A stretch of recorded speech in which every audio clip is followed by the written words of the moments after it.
কেন পুজো হয় না কোণারকের সূর্য মন্দিরে? একটা মন্দির বিশাল রথের মতন তৈরি, কিন্তু সেখানে কোনো ঠাকুর নেই।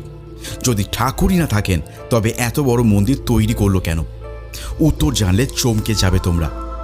১৩০০ শতকে রাজা নরসিংহদেব সূর্যদেবকে উৎসর্গ করে এই মন্দির নির্মাণ করেন, যেখানে ২৪টি চাকা সূর্য ঘড়ির মতন কাজ করত, আর ৭টি ঘোড়া ছিল সপ্তাহে ৭ দিনের প্রতীক। কিন্তু রহস্য এখানেই। একটা জনশ্রুতি বলেন মন্দিরটি বিশাল চুম্বকে ঝুলন্ত ছিল, যা নাবিকদের জাহাজের কম্পাস নষ্ট করত। পর্তুগিজরা সেই চুম্বক সরিয়ে ফেললে গর্ভগৃহ ভেঙে পড়ে এবং ঠাকুর হারিয়ে যায়। আবার অনেকেই মনে করেন মাত্র ১২ বছর বয়সের এক বালক ধর্মপদ নিজের প্রাণ দিয়ে এই মন্দিরটি নির্মাণ সম্পন্ন করেছিলেন।